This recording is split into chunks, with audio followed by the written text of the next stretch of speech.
ಕೋಮುಗಲಭೆಯ ಕಿಚ್ಚು ಅಕ್ಷರಶಃ ನಾಗಮಂಗಲವನ್ನ ಬೆಚ್ಚಿ ಬೀಳಿಸಿದೆ. ನಾಗಮಂಗಲದ ಗಲಭೆಯ ಪ್ರಕರಣಕ್ಕೆ ಸಂಬಂಧಪಟ್ಟಂತೆ ಒಟ್ಟು 150 ಆರೋಪಿಗಳ ವಿರುದ್ಧ ಎಫ್ಐಆರ್ ದಾಖಲಾಗಿದೆ. ಕೊಲೆ ಯತ್ನ, ಮಾರಕಾಸ್ತ್ರಗಳಿಂದಲೂ ಕೂಡ ಹಲ್ಲೆಯಾಗಿರೋದು ದೃಢ ಆಗಿದೆ. ಅಕ್ರಮ ಗುಂಪುಗೂಡುವಿಕೆಯ ಆರೋಪದ ಅಡಿ ಎಫ್ಐಆರ್ ಅನ್ನು ದಾಖಲಿಸಿದ್ದಾರೆ ಪೊಲೀಸರು. ಭಾರತೀಯ ನ್ಯಾಯ ಸಮಿತಿಯ ಅಡಿಯೇ ಪ್ರಕರಣ ದಾಖಲಾಗಿದೆ. ಮೊದಲು ಐಪಿಸಿ ಸೆಕ್ಷನ್ ಇತ್ತು, ಈಗ ಬಿಎನ್ಎಸ್ನ ಅಡಿಯಲ್ಲಿ ಪ್ರಕರಣವನ್ನು ದಾಖಲಿಸಿಕೊಂಡಿರುವಂಥದ್ದು. ಇಲ್ಲಿಯವರೆಗೂ 53 ಜನರ ಬಂಧನ ಆಗಿದೆ. ಹಾಗಾದ್ರೆ ಹೇಗಿದೆ, ಯಾವ್ಯಾವ ಸೆಕ್ಷನ್ಗಳನ್ನು ಅಪ್ಲೈ ಮಾಡಿದ್ದಾರೆ ನೋಡ್ತಾ ಹೋಗೋಣ.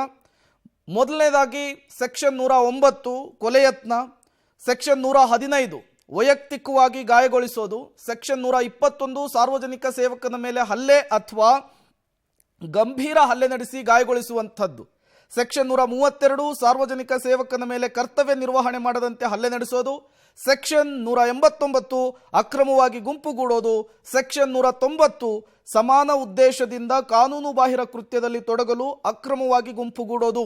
ಎಲ್ಲ ಸೆಕ್ಷನ್ಗಳನ್ನು ಉಲ್ಲೇಖಿಸಿ ಈಗ 53 ಜನರ ವಿರುದ್ಧ ಎಫ್ಐಆರ್ ದಾಖಲಾಗಿದೆ. ಅದರ ಸಂಖ್ಯೆ ಮತ್ತಷ್ಟು ಏರಿಕೆ ಆಗುವಂತಹ ಸಾಧ್ಯತೆ ಇದೆ.